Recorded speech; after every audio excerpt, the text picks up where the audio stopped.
Maaf ya mengganggu Bapak karena kami ada tugas dari sekolah tentang kewirausahaan di bidang pertanian. Kenapa Bapak bisa berpikir untuk lebih memilih bertani sayur dibandingkan bertani yang lainnya? Masalahnya di soal petani itu banyak, tapi soal hortikultura tetap dibutuhkan di masyarakat. Sebabnya kalau kita bertani sawit semua, apa yang mau dimakan masyarakat?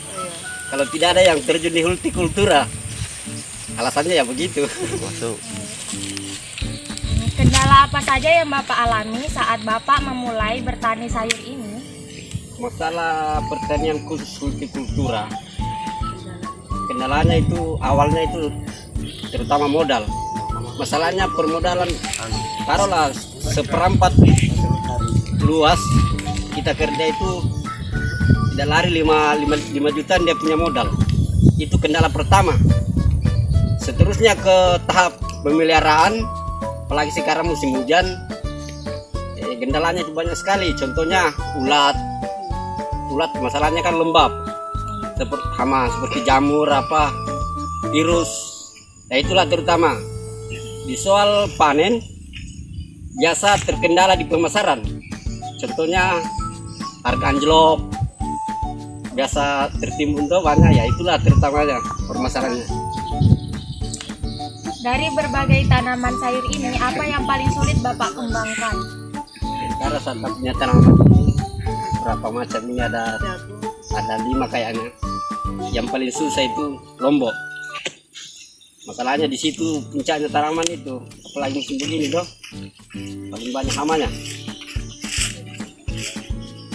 Kami minta sedikit ilmu dari Bapak bagaimana proses penanaman agar tanaman ini dikembangkan dengan baik. Baik banyak. Masalahnya prosesnya mulai dari pembibitan kita harus tahu semua itu.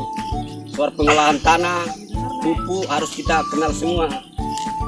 Terutama soal tanah itu harus tahu pH tanah, kondisi tanah, harus kita mengerti semua baru bisa penanaman. Jadi kalau adik-adik semua mau mengerti, kita harus di pembibitan dulu. Belajar di pembibitan, habis itu pasca pengolahan tanah. Soalnya yang begini berkelanjutan, tidak boleh serta-merta langsung jadi. Kita contohan dulu di pembibitan. Belajar di pembibitan toh, kita lihat caranya bagaimana. Di pembibitan cabai rawit, pertama-tama kita semai seperti ini. Mungkin terlihat di gambar, kita semai dulu. Setelah umur apa ini bibit, sekarang umur taruhlah 15 hari. Selama pertumbuhan sudah begini, kita bisa semai di tempat lain. Contohnya di pembibitan seperti ini, di plastik sama di plastik biasa tuh, kita bisa pindah supaya pertumbuhannya lebih cepat. Contohnya begini, kita simpan di sini supaya perkembangannya akan lebih cepat dibanding di tempat semula. Ini contoh pertama, ada apa namanya ini contoh pertama tuh, bisa kalau tidak ada yang begini kita bisa contohkan bikin kokeran biasa seperti ini. Kita semai di sini, nah begini.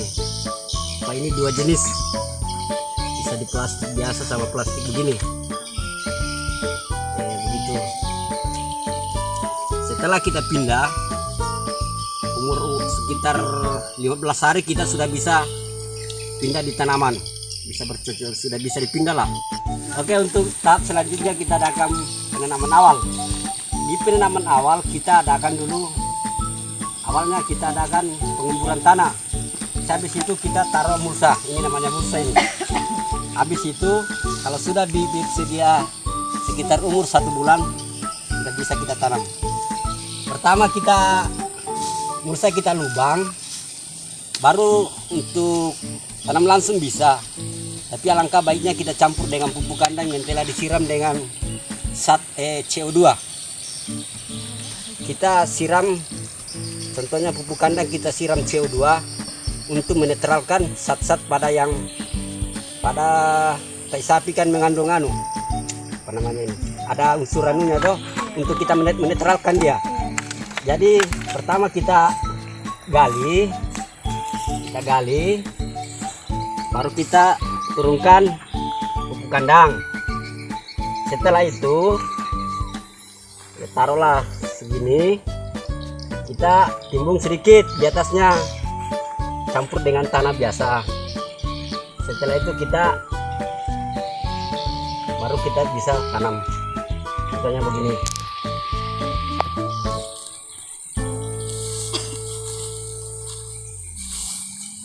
Begini.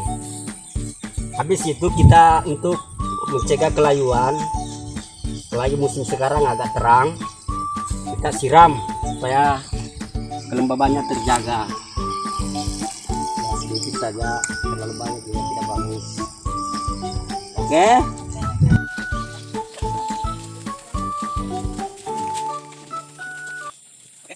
Seberapa luas lahan pertanian Bapak? Untuk lahan cabai sekitar ada 1/4 hektar, artinya seperempat setengahnya berapa dia? 25 ya, 25 are. Untuk jagung sekitar 25 are juga. Terong ya sekitar itu. Masalahnya ini lahan ada 1 hektar. Itu. Dari berbagai tanaman ini, mana yang lebih menguntungkan? Dari segi keuntungan, kalau harga sekarang kan di cabai agak mahal, mungkin agak tinggi cabai lah dibanding yang tanaman lain. Berapa kira-kira pengeluaran yang sudah dikeluarkan?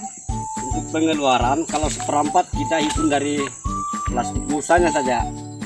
Plastik mulsa itu kurang lebih 2 kan 300 kali 2 jadi 1.400.000. Dari segi pembibitan, dari segi bibit kita pakai varietas warna merah Lado, harga 150. Berarti kalau 2 300, berarti sekitar pupuk dasar ya taruhlah 3 juta pupuk awal, modal awal. Apakah sudah lebih banyak keuntungan daripada pengeluaran? Kalau dari segi keuntungan, kalau sekarang alhamdulillah dari segi pemasukan lebih besar dari pengeluaran. 12 ya nggak ada. Apakah Bapak bisa memperlihatkan bagaimana bentuk hama yang menyerang tanaman Oke. Bapak? Ayo kita lihat di tanaman. Pak, kita lihat ini dia layu dibanding ini. Ini dia kena akar, apa namanya istilahnya di pertanian, artinya akarnya tidak normal ini. Dia punya akar tidak penyakit kedua yang sekarang ini muncul, dia agak layu di tangkai. Ini layu tangkai namanya di cabai. Yang paling parah di pertanian cabai ini nama antraknosa. Ini yang paling ini. Kalau ini muncul di cabai, 1 hari adik-adik tidak serius, paling 2 hari 3 hari habis 1 hektar cabai. Kalau ini dibiarkan, ini namanya antraknosa. Nah, itu paling di pertanian cabai ini yang paling parah ini.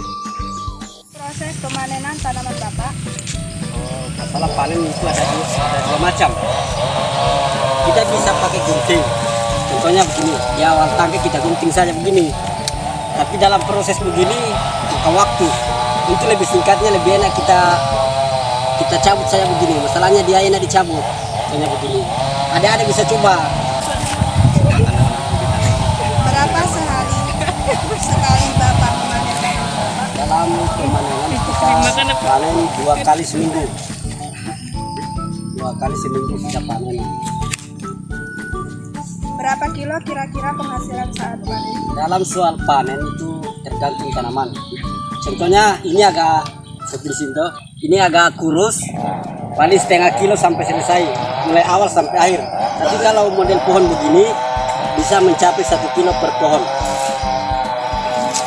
Hasilnya tergantung pohonnya dari segi kesuburan.